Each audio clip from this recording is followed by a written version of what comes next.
देखिए 29 और 30 की रात में जो है एक दर्शन सिंह नाम के आदमी की जसवंत नगर थाना अंतर्गत जनपद इटावा में कुल्हाड़ी से मारकर गर्दन पे 3-4 बार पहुंच के हत्या कर दी गई थी, जिसके संबंध में तत्काल जो है मेरे द्वारा भी विजिट किया गया था और एसपी सिटी और सीओ जसवंत नगर, इंस्पेक्टर जसवंत नगर द्वारा विजिट किया गया तथा फॉरेंसिक लैब की टीम वगैरह भी वहां पहुंच के तत्काल निरीक्षण परीक्षण किया था, जिसके प्रदेश में यह पाया गया कि उसका बेटा, मृतक के बेटे ने उनकी हत्या की थी और हत्या के पीछे जो कारण था वो पूछताछ से ये बताया गया है कि ये जब छत से कूद के अपने दरवाज़ा अंदर से बंद कर दिया अपने बचने के लिए और सारा सामान बिखेर दिया था ताकि लूट दिखा सके, जैसा कि इसने पूछताछ से स्वीकार भी किया है।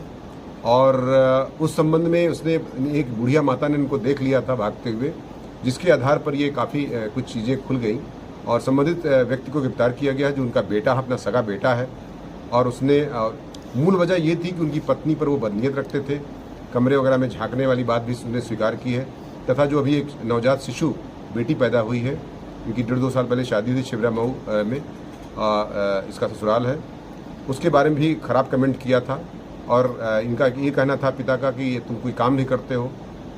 और आगरा में एक प्लाट था उसको बेचने के लिए भी ये जिद कर रहा था ताकि अपनी पत्नी को लेकर ये अलग हो जाए। इस संबंध में ही इनका झगड़ा काफ़ी गंभीर रूप से आगे बढ़ गया, जिसकी वजह से इसने घटना करना स्वीकार किया है। उसके आधार पर कुल्हाड़ी भी बरामद कर ली गई है तथा इसका कन्फेशन भी हो गया है। तदनुसार 302 आईपीसी में इस व्यक्ति को जो है जेल भेजने की कार्रवाई विधिक रूप से की जा रही है। सर, किस पहले इसने हत्या की, उसके बाद घटना को गुमराह करने का प्रयास किया गया, क्या किस तरीके से किया? क्योंकि जैसे मैंने बताया कि ये व्यक्ति पहले तो इसने हत्या जब कर दी 29-30 की रात में, तो वहीं पर छत पर सोया।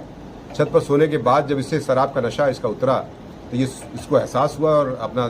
नीचे उतर करके फिर ये अपना दरवाज़ा खोल के चला गया सुबह 6 बजे के आसपास। उसके बाद दोबारा इसने दिमाग लगा करके सुबह फिर लौटा। चूँकि इसकी माँ और उसकी बहन जो घर पे रह रही थी, इसके नाना का ऑपरेशन हुआ था, वो लोग अपने मायके गई हुई थी अपने नाना को ऑपरेशन में देखने के लिए, तो घर में सिर्फ बेटा और बाप ही थे। तो इसने दोबारा जो है उस दरवाज़ा को बंद किया, सारा सामान बिखेरा घर का ताकि लूट साबित हो सके, और छत के रास्ते से कूद के 11 बजे के आसपास 30 तारीख को भाग गया था। लगभग बॉडी कितने घंटों तक घरों में रही है? ये लगभग 24 घंटे में कह सकता हूँ कि 24 घंटे के बाद बॉडी में, चूंकि गर्मी का दिन है, बॉडी डिकम्पोज हो गई और उसमें से काफ़ी बदबू आ रही थी। पड़ोसी ने सूचना भी दिया था। इस समय तब क्या जाके पुलिस सक्रिय होती है और तब सारी घटना का पर्दाफाश होता है।